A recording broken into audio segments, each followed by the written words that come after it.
The hardest prison to escape isn't the one with iron bars. It's the one people keep building around your name. The heavy steel gate rolled open with a slow metallic groan that echoed across the quiet morning, its sound carrying farther than Monica Brooks expected after imagining this moment every single day for the last 5 years. Cool October air brushed against her face, carrying the scent of damp pavement, freshly cut grass, and traffic somewhere beyond the rows of oak trees lining the road outside the correctional facility. She paused with one worn duffel bag hanging from her shoulder, unable to convince her feet to take another step. Freedom looked smaller than she remembered. 5 years earlier, she had walked through these same gates believing she had lost everything that mattered. 5 years later, she wasn't certain there was anything left waiting for her beyond them. She lowered her eyes toward the folded envelope in her hand, the one containing exactly $43, a bus voucher, and the official papers confirming she had completed her sentence. It felt strangely light compared to everything she had carried inside her heart. Around her, several women reunited with family members who laughed through tears, wrapped each other in long embraces, and loaded suitcases into waiting cars. Monica quietly stepped aside, not wanting to stand in anyone else's happiness. She had prepared herself for this. Ava was only 5 when she had last held her daughter. Children changed. Memories faded. Foster families became familiar. Maybe hope was the cruelest sentence of all. She adjusted the faded denim jacket that no longer fit quite right after years of prison-issued uniforms and started walking toward the sidewalk alone. Then she heard it. "Mom." The tiny voice cut through every fearful thought before she even turned around. A little girl with tightly braided hair and bright brown eyes broke into a run across the parking lot, her backpack bouncing against her shoulders as she raced toward the woman she had waited half her childhood to see again. Monica froze. Her knees weakened before the child reached her. Ava threw both arms around her waist with such force that Monica nearly dropped the duffel bag. For a long moment, neither of them spoke. Monica simply held her daughter as though the world might disappear if she loosened her grip. Ava smelled like lavender shampoo and autumn leaves. She was taller than Monica had imagined, her shoulders slightly broader, her face carrying traces of the little girl Monica remembered and the young person she had never been there to watch grow. Tears slipped quietly down Monica's cheeks before she even realized she was crying. "You came," she whispered, her voice barely audible. Ava looked up with the brightest smile Monica had seen in years. "I told everyone you'd come home today." Monica managed a shaky smile before finally noticing someone standing several feet behind her daughter. The man wore a charcoal suit beneath a dark overcoat, his posture calm, his expression unreadable behind kind but watchful eyes. He looked about 40, tall, composed, with the quiet confidence of someone accustomed to carrying responsibility without announcing it. Expensive shoes rested on cracked pavement that didn't seem to belong beneath them. He wasn't family. He wasn't a social worker. And somehow his presence unsettled Monica more than either possibility would have. Ava turned excitedly toward him. "Mr. Carter brought me." Monica instinctively pulled Ava a little closer. Every lesson prison had taught her whispered the same warning. Trust no one too quickly. The stranger stepped forward only after noticing the hesitation in her eyes. "My name is Nathan Carter," he said gently. "I'm glad you made it out safely." Monica nodded politely without offering her hand. "Thank you for bringing my daughter." Nathan looked beyond her toward the open road stretching away from the prison entrance. His eyes lingered there a second longer than necessary, as though measuring something invisible. A black SUV rolled slowly past the entrance without stopping. Monica barely noticed it until Nathan's expression changed almost imperceptibly. He reached into his coat pocket, removed a set of car keys, and spoke in the same calm voice, though the words instantly tightened the air around them. "Ms. Brooks, I need you to get into my car. Right now." Monica stiffened. Every instinct screamed at her to refuse. "Why?" she asked. Nathan didn't answer immediately. His gaze followed the SUV disappearing around the corner before returning to hers. "Because someone has been waiting for the day you walked out of prison." Monica's heartbeat stumbled. "I don't understand." Nathan's voice remained steady. "You don't have to. Not yet. But if we stay here another 5 minutes, I can't promise today ends the way your daughter has dreamed about for the last 5 years. Ava looked nervously between them, clutching her mother's hand a little tighter as another dark vehicle turned slowly onto the road leading toward the visitor parking lot. Monica instinctively stepped between Ava and the stranger, her fingers tightening around her daughter's small hand as another dark vehicle slowed near the entrance before continuing past without stopping. The movement lasted only a few seconds, but it was enough to send every lesson she had learned during 5 years behind concrete walls rushing back into her mind. Never ignore the things people pretend are ordinary. Nathan Carter noticed the same vehicle disappear around the bend before looking back at Monica with measured patience rather than urgency. He did not reach toward her. He did not crowd her space. Instead, he simply held the rear passenger door of a dark blue sedan open and waited. "The decision is yours," he said quietly. "But if I were in your position, I would not stay here." Monica searched his face for the slightest hint of manipulation. She found none. Only calm. Somehow that unsettled her even more. "Mom," Ava whispered, gently tugging on her sleeve. "He has been helping me for almost a year." Monica looked down at her daughter in surprise. "Helping you?" Ava nodded. "After school. With books. And other things." Before Monica could ask another question, Nathan spoke again. "You deserve answers. I promise you will have them. But not in a prison parking lot." Monica hesitated only another heartbeat before guiding Ava into the back seat. She climbed in beside her daughter, keeping one protective arm around her while Nathan quietly closed the door and walked around to the driver's seat. The locks clicked softly as the engine started. No one spoke during the first few minutes. The correctional facility slowly disappeared in the rearview mirror, replaced by tree-lined highways painted with the orange and gold colors of late October. Monica stared through the window, absorbing simple things she had almost forgotten existed. Children riding bicycles. A woman walking 2 golden retrievers. A roadside diner advertising homemade pie. Life had continued without waiting for her. Ava leaned her head gently against Monica's shoulder. "I missed this," she whispered. Monica closed her eyes for a second, resting her cheek against her daughter's braided hair. "I missed every birthday," she replied softly. "Every Christmas. Every first day of school." Ava looked up with surprising certainty. "You are here now." The words settled somewhere deep inside Monica's chest, somewhere hope had been afraid to live for years. Nathan finally broke the silence. "Ava has been living with Margaret Ellis." Monica immediately recognized the name. Margaret had been her elderly neighbor before everything fell apart. "Mrs. Ellis?" Monica asked, stunned. Nathan nodded.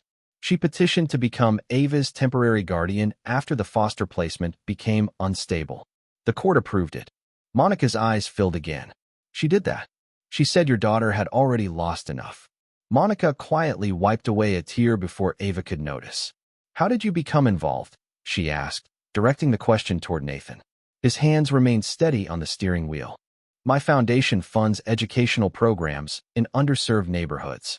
I visited Ava's elementary school last year." Monica frowned slightly. "Out of all the children, why remember mine?" Nathan was silent for several moments. "Because she asked me a question no one else did." Monica waited. Ava smiled shyly from the back seat. "I asked if successful people ever stopped missing someone." Monica looked between them, confused. Nathan gave a faint smile that disappeared almost as quickly as it appeared. "I told her success does not erase loss." The highway gave way to downtown streets, filled with lunch traffic and pedestrians carrying coffee cups. Monica noticed people dressed for work, construction crews repairing sidewalks, buses stopping every few blocks. Everything moved with familiar purpose, while she felt like someone learning the world from the beginning again. "Where are we going?" she finally asked. "Somewhere safe," Nathan answered. "Safe from what?" This time he did not avoid the question. 5 years ago, you accepted responsibility for a financial fraud case involving Coleman Logistics. Monica's breathing slowed. She had not heard that name spoken aloud since the day of her sentencing. "Yes." Nathan continued carefully. "Officially, the case ended with your conviction. Unofficially, several people involved were never identified." Monica stared straight ahead. "That has nothing to do with me anymore." Nathan glanced at her through the rearview mirror. "Someone else believes it does." Monica shook her head. "I never gave anyone's name. I never made any deal." "I know. Then why would anyone care that I am free?" Nathan's expression remained unreadable. "Because they do not know what you remember." Silence settled heavily inside the car. Monica suddenly remembered small details she had forced herself to bury years ago. A warehouse office. A silver key left inside a desk drawer. A conversation she had accidentally overheard before everything unraveled. Things that had seemed meaningless then. Things that suddenly no longer felt meaningless at all. Nathan turned onto a quiet residential street lined with maple trees before speaking one final sentence that made Monica's pulse quicken all over again. "There is one more reason I came for you today," he said. "Someone contacted my office 3 weeks ago and left a message with only 7 words. Monica looked at him. Nathan's eyes remained fixed on the road ahead. "Tell Monica Brooks the key still exists." The sedan slowed in front of a modest brick house tucked beneath 2 towering maple trees whose leaves drifted lazily across the front yard. It was nothing like the towering glass headquarters Monica had imagined a man like Nathan Carter would own. The white porch swing creaked gently in the afternoon breeze, flower pots rested neatly along the steps, and a faded wind chime sang softly above the front door. For the first time since leaving the prison gates, Monica allowed herself to breathe without feeling every muscle in her body prepared to run. Nathan parked the car, but did not immediately reach for the door handle. Instead, he looked toward the quiet neighborhood before turning slightly in his seat. "This property belongs to my foundation. Very few people know about it. You and Ava can stay here for as long as you need." Monica frowned. "Why would you do this for someone you have never met?" Nathan answered without hesitation. "Because someone once did the same for my mother." Monica studied him carefully. There was no pride in his voice, no expectation of gratitude, only a simple statement delivered with quiet honesty. Ava was already smiling as she looked through the window. "Mrs. Ellis said it was beautiful." Monica looked at her daughter in surprise. "You have been here before?" Ava nodded. "Just once. Mr. Carter wanted to make sure I liked it before today." Monica felt another wave of conflicting emotions. Every thoughtful gesture made her trust him a little more, and every growing bit of trust frightened her. She had learned how dangerous misplaced trust could become. Inside, the house smelled of fresh coffee, cinnamon, and lemon polish. Sunlight poured through wide living room windows onto polished hardwood floors where a knitted blanket rested across the back of a comfortable sofa.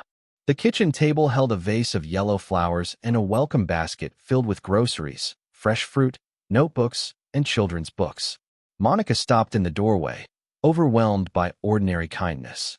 Prison had taught her to expect hard mattresses, locked doors, and voices raised through steel bars. This quiet house felt almost unreal. "Someone stocked everything this morning," Nathan explained.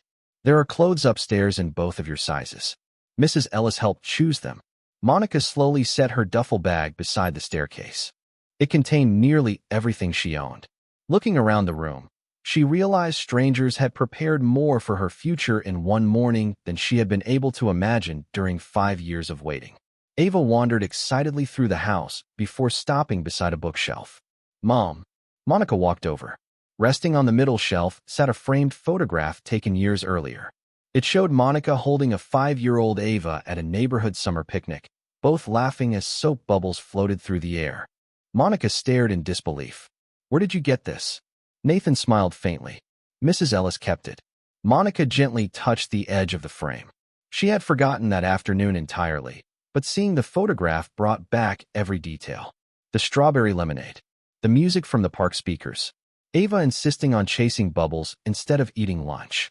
For a moment, prison disappeared. "Thank you," Monica whispered, her voice almost breaking. Nathan inclined his head before reaching into the inside pocket of his jacket. He removed a plain manila folder and placed it carefully on the dining table. The warmth inside the room seemed to cool instantly. "There is something you need to see." Monica looked at the folder without opening it. "What is it?" "Everything my investigators have legally gathered about Coleman Logistics during the past 3 years." Monica remained perfectly still. "I told the court everything I knew." "I believe you." "Then why investigate now?" Nathan folded his hands calmly. "Because the money laundering case never truly ended. It simply found someone convenient to blame." Monica slowly pulled out a chair and sat down. She opened the folder with cautious fingers. Newspaper clippings, financial records, corporate charts, photographs of executives she recognized from years ago.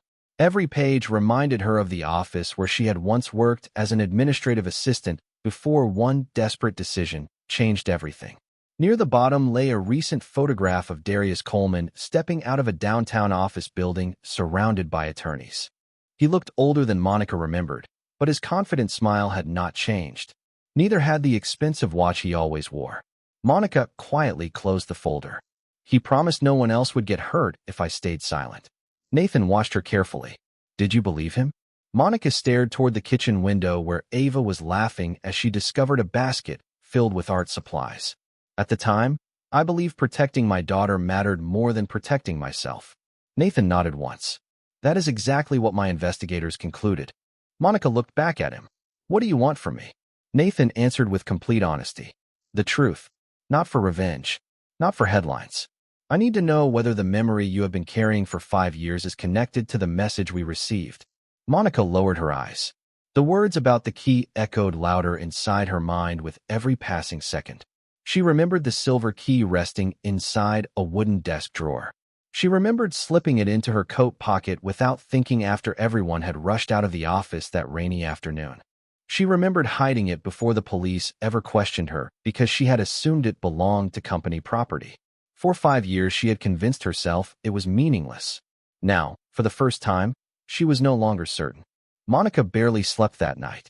Moonlight spilled through the bedroom window, casting pale silver patterns across the hardwood floor as memories she had buried for years quietly resurfaced one by one.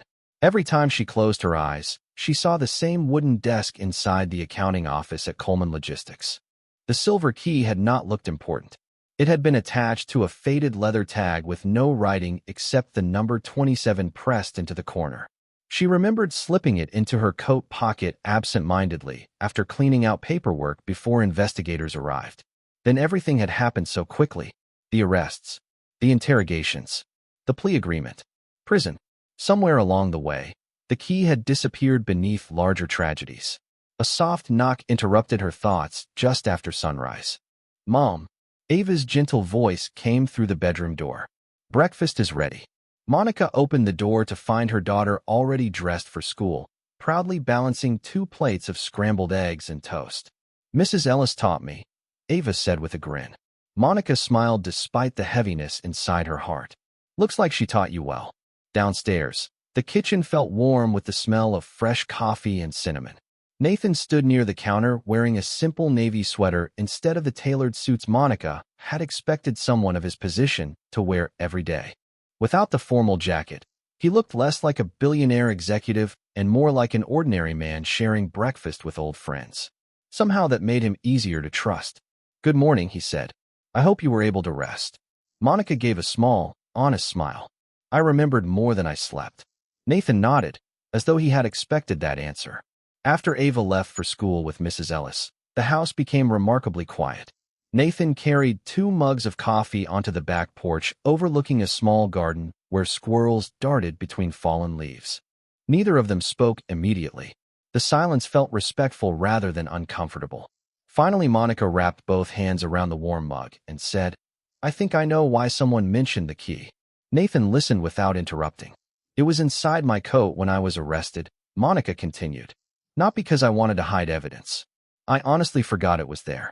Nathan leaned forward slightly. What happened to your belongings after sentencing?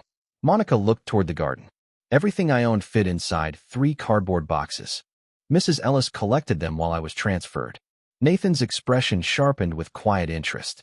Did anyone else have access? Monica thought carefully before answering. Only Mrs. Ellis. She stored everything in her attic because she refused to throw away my life. Nathan smiled faintly. That sounds exactly like the woman I know. Monica set her coffee down. If the key is still there, then someone else may already be looking for it. Nathan reached into his pocket and placed a folded photograph on the table between them. It showed a modest blue house with white shutters.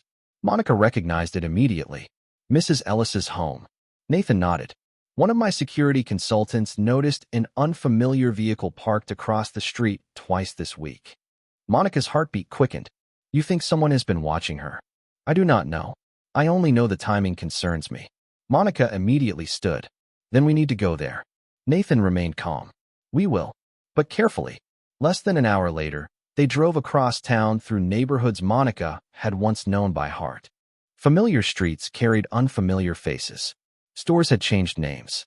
Empty lots now held apartment buildings. Time had continued writing new chapters while hers had been placed on pause. As they turned onto Mrs. Ellis's quiet street, Monica noticed children playing basketball in a driveway and an elderly man sweeping leaves from his sidewalk. Everything appeared perfectly ordinary, almost too ordinary. Mrs. Ellis opened the front door before they reached the porch, wrapping Monica in a long embrace that neither woman seemed willing to end. "Welcome home, baby," the elderly woman whispered, tears shining in her gentle eyes. Monica buried her face against the shoulder that had carried her daughter through 5 impossible years. "Thank you for never giving up on Ava." Mrs. Ellis smiled. "Or on you." After tea and quiet conversation, Monica finally gathered the courage to ask, "Did you keep my boxes?" Mrs. Ellis looked puzzled. "Every single one. I could never bring myself to throw away memories." She slowly climbed the attic stairs with Monica and Nathan following close behind. Dust floated through narrow beams of afternoon sunlight as old holiday decorations, worn furniture, and neatly labeled storage boxes filled the small attic. Mrs. Ellis pointed toward 3 cardboard boxes stacked carefully beneath the window. Monica knelt beside them with trembling hands. The first box held family photographs, Ava's preschool drawings, and old birthday cards. The second contained clothes she no longer recognized. Then she opened the third. At first, nothing seemed unusual until her fingers brushed against the inside pocket of an old brown winter coat folded near the bottom. Her breathing stopped. Hidden inside the lining rested a small silver key attached to a faded leather tag stamped with the number 27 exactly as she remembered. Monica stared silently at the object resting in her palm. Nathan's expression remained composed, but his eyes reflected the weight of what they had just found. Before either of them spoke, the quiet chime of Mrs. Ellis's doorbell echoed through the house below. The old brass doorbell echoed through the house a second time, followed by 2 polite knocks that sounded almost too patient to be unexpected. Monica instinctively closed her hand around the silver key while Nathan raised one finger, silently asking her to leave everything exactly where it was. Mrs. Ellis called from downstairs, "I am coming." Nathan moved toward the attic stairs with measured steps, never rushing, never appearing alarmed. Monica followed close behind, slipping the key into the inside pocket of her jacket before anyone else could see it. By the time they reached the front hallway, Mrs. Ellis had already opened the door. A clean-cut man in a brown delivery uniform stood on the porch holding a medium-sized cardboard package. "Good afternoon, ma'am," he said with a friendly smile. "Package for Margaret Ellis." Mrs. Ellis looked puzzled. "I was not expecting anything." "Signature only," the man replied politely. Nathan remained several feet behind, watching without saying a word. Something about the visitor held his attention. The uniform looked authentic. The delivery scanner looked authentic. Even the truck parked along the curb displayed a recognizable shipping logo. Yet the man's shoes were polished black leather instead of the work boots most drivers wore. It was a detail so small that almost no one would notice it. Nathan did. Before Mrs. Ellis reached for the electronic signature pad, Nathan stepped forward with an easy smile. "Would you mind if I signed? She has arthritis in her hands." The delivery driver hesitated for less than a second before offering the scanner. Nathan accepted it casually while glancing at the identification badge clipped to the visitor's shirt. The photograph matched the face, but the employee number had been printed on plain paper rather than laminated company stock. Another small detail. Another quiet warning. Nathan signed with an unreadable expression before accepting the package. "Thank you," he said warmly. The driver nodded, returned to his truck, and slowly pulled away from the curb. Nathan waited until the vehicle disappeared around the corner before setting the unopened box on the kitchen table. "Do not open it yet," he said calmly. Monica looked at him. "Something is wrong." Nathan nodded. "I believe someone wanted to confirm whether anyone was inside the house." Mrs. Ellis frowned. "You think that man was not a delivery driver?" Nathan carefully turned the package over. There was no shipping barcode, no return address. Only Mrs. Ellis's name printed in unusually perfect block letters. "I think he wanted us to answer the door." Monica felt the silver key pressing lightly against her jacket. "Because they know I came here." Nathan met her eyes. "That is my concern." His phone vibrated quietly. He glanced at the screen before answering. "Nathan Carter." He listened without speaking for nearly 30 seconds. Monica watched his expression grow more thoughtful than worried. Finally, he thanked the caller and slipped the phone back into his pocket. One of my security consultants located the vehicle. Who was it? Monica asked. The license plates belong to a delivery company. He paused. The truck does not. Monica stared at him. It was stolen? Nathan nodded once. 3 days ago. The room became very still. Mrs. Ellis slowly lowered herself into a chair, her hands folded tightly together. Lord have mercy, she whispered. Monica walked toward the front window and carefully parted the curtain just enough to see the quiet neighborhood outside. Children were still riding bicycles. A mail carrier crossed the street. Everything appeared perfectly ordinary, yet nothing felt ordinary anymore. Nathan placed the unopened package inside a large storage cabinet without disturbing it. Until professionals examine this, no one touches it. Monica turned back toward him. This is because of me. Nathan answered immediately. No, this is because someone is afraid of what you might remember. Monica lowered her eyes. I already remember more than I wanted to. Nathan leaned gently against the kitchen counter. Then tell me everything, even the smallest detail. Monica closed her eyes for a moment. The memory arrived slowly, like sunlight breaking through heavy clouds. The office was almost empty that afternoon. Everyone had rushed into a conference room after receiving a phone call. I stayed behind to organize invoices. When I opened the desk drawer looking for a stapler, I found the key. She paused. A few minutes later, I heard voices through the partially open door. Nathan remained completely silent, allowing her memory to unfold naturally. Mr. Coleman was speaking with another man. I never saw his face. They mentioned moving something before federal investigators could find it. Monica's heartbeat quickened as forgotten fragments returned. Then one of them said. She stopped abruptly. Nathan waited. What did he say? Monica looked directly at him. He said, as long as Vault 27 stays closed, nobody can prove where the money really went. Nathan's eyes narrowed slightly. Vault 27. Monica slowly reached into her jacket and removed the silver key. The worn leather tag bearing the number 27 rested quietly in her palm. Neither of them spoke for several seconds. Then Nathan exhaled softly and said, I think we have finally stopped searching for the wrong door. The drive back to the Foundation house felt quieter than any of the conversations that had filled the day.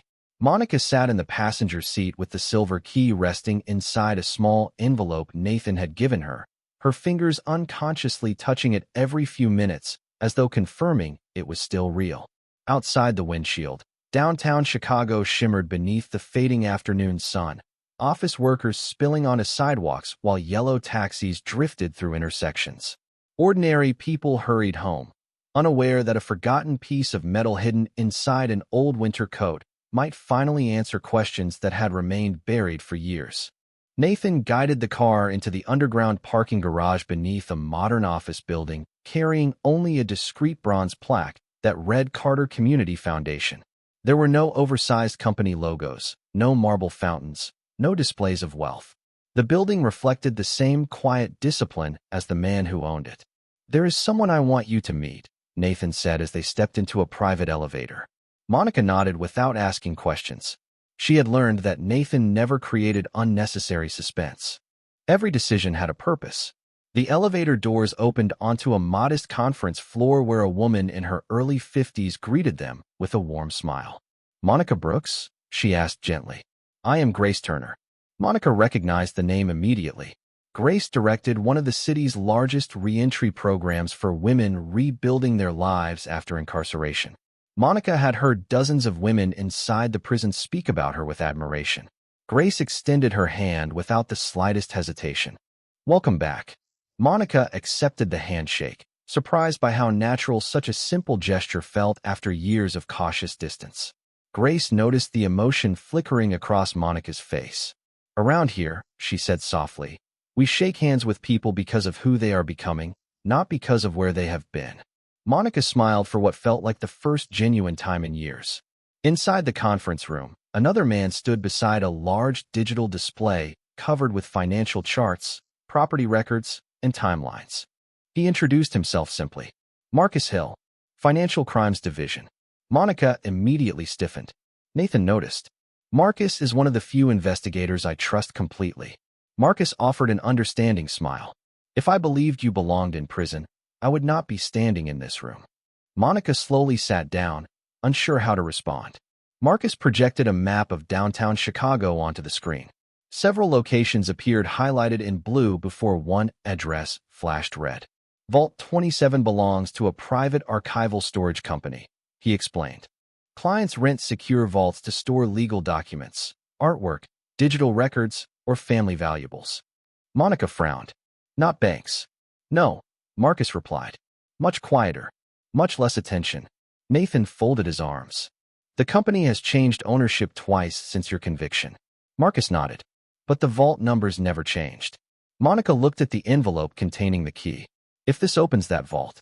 Marcus finished her thought. Then whatever remains inside may explain where millions of missing dollars disappeared. Monica lowered her eyes. Or it could be empty. That is possible, Nathan admitted. But someone has already shown us they believe otherwise. Grace quietly placed a notebook in front of Monica. Before anyone discusses opening that vault, I want to ask you something different. Monica looked up. All right. Grace's voice remained calm and kind. How are you holding up? The unexpected question caught Monica completely off guard.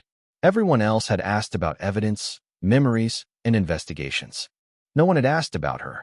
Monica looked toward the window overlooking the city skyline. Honestly, Grace nodded.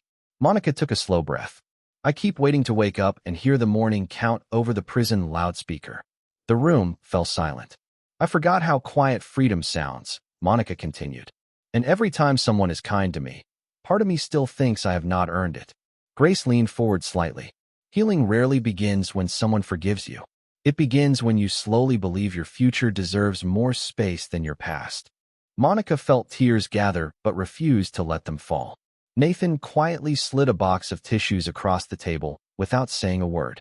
His silence somehow carried more compassion than a long speech ever could. Marcus's phone suddenly vibrated against the conference table. He glanced at the screen before answering. The conversation lasted less than a minute. When he ended the call, the calm confidence that had filled the room shifted noticeably. Our surveillance team just reported unusual activity, he said. Nathan looked at him steadily. Where? Marcus tapped the map.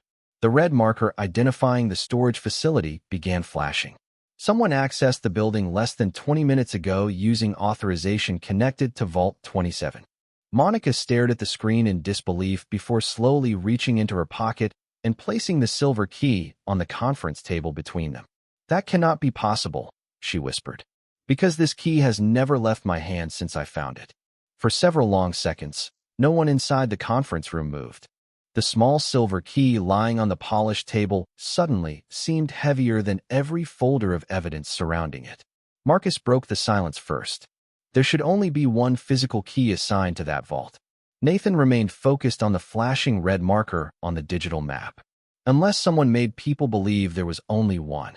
Monica looked down at the worn leather tag marked 27. I never duplicated it. I never even told anyone I had it. Marcus nodded. I believe you. His fingers moved quickly across the keyboard as security camera images appeared on the large display. Grainy footage showed a man entering the archival storage building wearing a dark baseball cap and carrying a slim document case. His face remained hidden beneath the brim. The timestamp showed the visit had lasted exactly 9 minutes before the individual exited through the same front entrance. Can you identify him? Monica asked quietly. Marcus enlarged the image, but the resolution remained poor. Not yet. Nathan stepped closer to the screen. Pause at 3 seconds before he reaches the door. Marcus complied. Nathan pointed toward the man's left wrist. Zoom there. The picture sharpened slightly. A polished silver watch reflected the afternoon sunlight. Monica's breathing caught. I know that watch. Both men turned toward her. Darius Coleman wore the same custom watch every day I worked for him, she whispered. His father gave it to him when the company opened its first office. He talked about it constantly because it was engraved with the family crest. Marcus studied the image carefully. That alone would never hold up in court. I know, Monica replied, but I have never seen another watch like it. Nathan folded his arms thoughtfully. Then perhaps someone wanted us to recognize it. The possibility settled over the room like an approaching storm. Marcus slowly nodded, meaning this visit could have been intended as a message rather than a theft. Before anyone could respond, Nathan's phone vibrated. He answered immediately. Nathan Carter. His expression changed almost instantly. When, a pause. Stay there. We are coming. He slipped the phone into his pocket and looked directly at Monica. That was Mrs. Ellis. Monica stood before he finished speaking. Is Ava all right? Nathan answered without hesitation. She is safe. Monica released a breath she had not realized she was holding. But Nathan looked toward Marcus. Someone entered Mrs. Ellis's backyard while they were picking Ava up from school. Grace covered her mouth with one hand. Did they see anyone? No, Nathan replied. The person was gone before police arrived. Monica felt the room tilt beneath her feet. What did they take? Nathan's voice remained calm, but quieter than before. Nothing. Marcus frowned. Then why risk going there? Nathan met Monica's eyes. Because they left something. 25 minutes later, they arrived at Mrs. Ellis's house, where 2 patrol cars sat quietly along the curb. The neighborhood remained peaceful despite the flashing lights. Children continued riding bicycles at the far end of the block while curious neighbors watched discreetly from front porches. Inside the kitchen, Mrs. Ellis embraced Monica tightly before pointing toward the dining table. Resting at its center lay a single white envelope addressed in neat black handwriting. Monica Brooks. No return address. No stamp.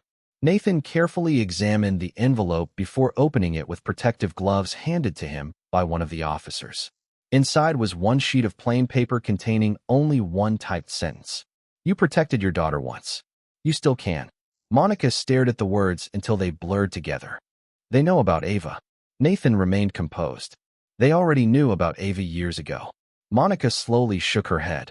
No, this is different. She pointed toward the bottom corner of the page. A tiny embossed symbol had been pressed into the paper. A circle surrounding the number 27. Monica's face slowly lost all color. Grace noticed immediately.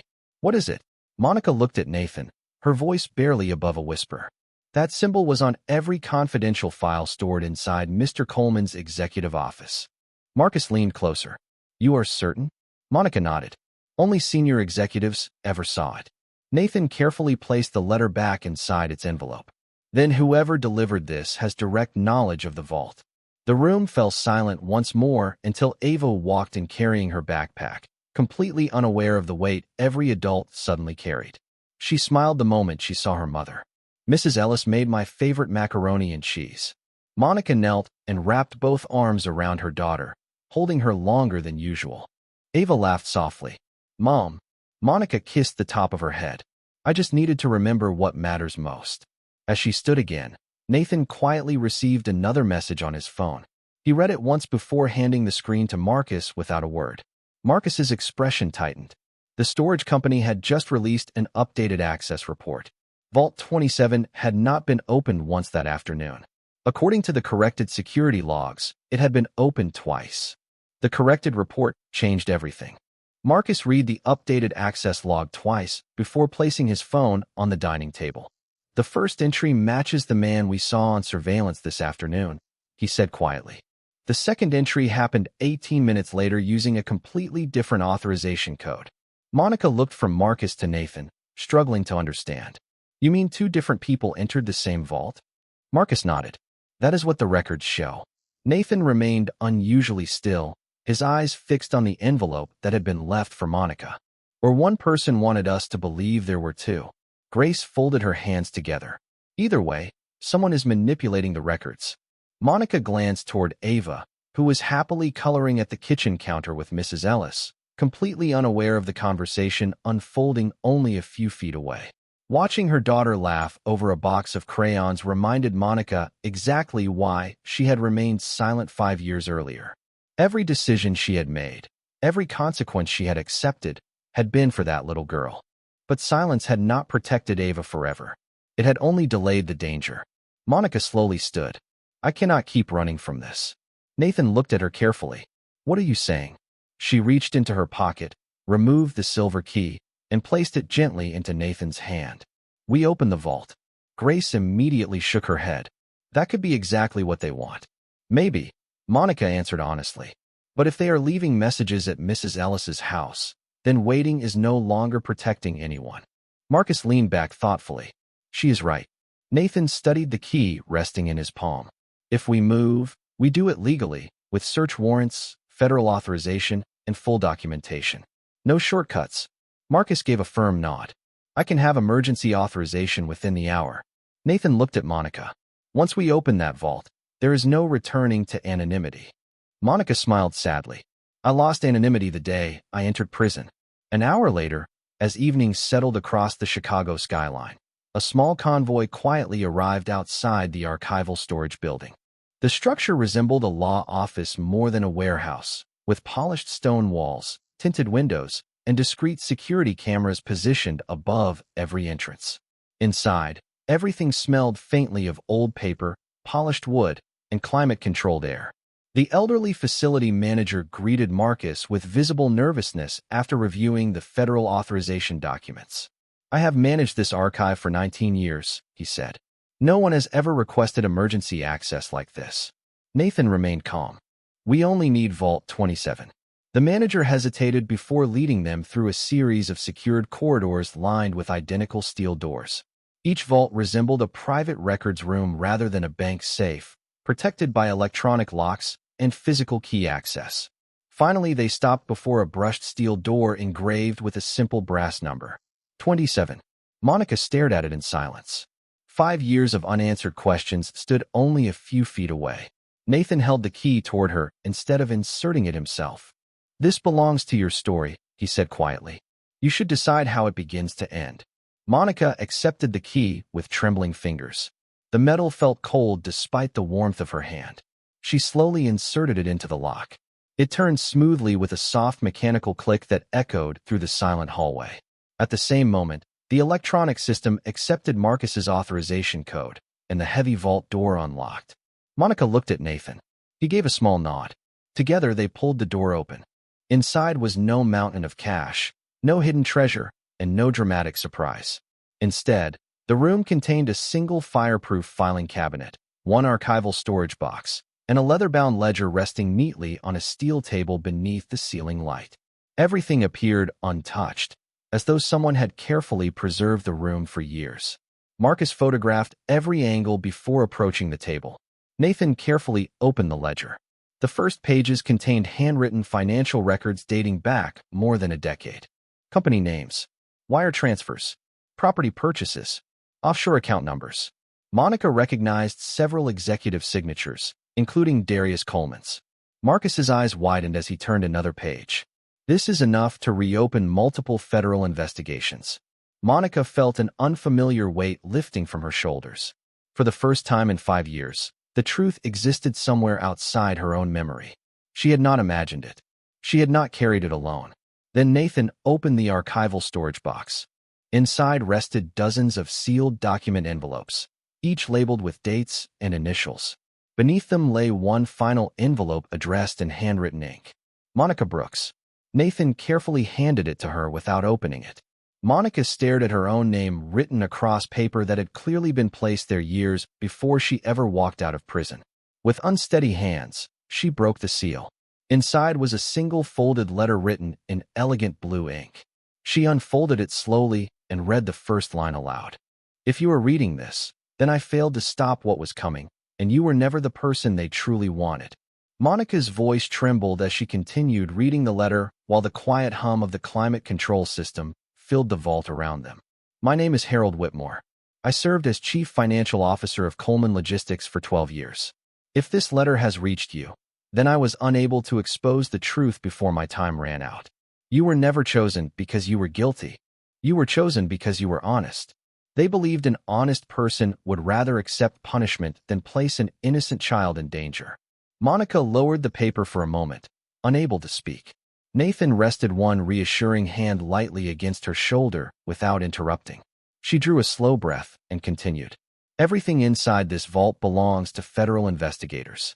The ledgers, contracts, account numbers, and signed statements identify every shell company used to hide stolen money.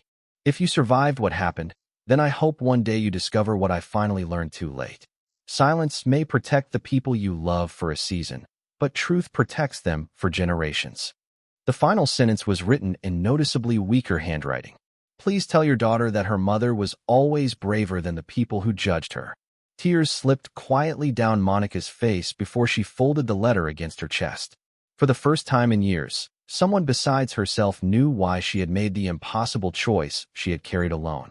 Marcus carefully photographed every document before federal agents secured the evidence according to procedure. Nothing dramatic followed. No hurried escapes. No impossible coincidences. Only patient professionals doing careful work that would finally allow the truth to stand on its own. 3 months later, winter gave way to the first signs of spring. Federal prosecutors announced multiple indictments supported by the records recovered from Vault 27. Monica's conviction was formally reviewed after investigators confirmed that critical evidence had never been presented during her original case. Weeks later, a judge signed the order that officially cleared her record. Monica did not celebrate inside a crowded courtroom. Instead, she quietly stepped outside into the warm afternoon sunshine, with Ava holding one hand and Mrs. Ellis holding the other. Reporters waited across the street, but Monica simply smiled politely before walking away with the people who had carried her through the darkest years of her life. Nathan never stood in front of the cameras either. He remained near the courthouse steps, watching Monica and Ava laugh together as they crossed the sidewalk. Grace joined him with a warm smile. "You could have taken credit for all of this." Nathan shook his head gently. "It was never my story." 1 year later, the old brick building that had once stood empty beside Carter Community Foundation opened its doors again under a new name. The Brooks Family Reentry Center welcomed women returning home after incarceration, offering job training, legal guidance, counseling, and childcare under one roof.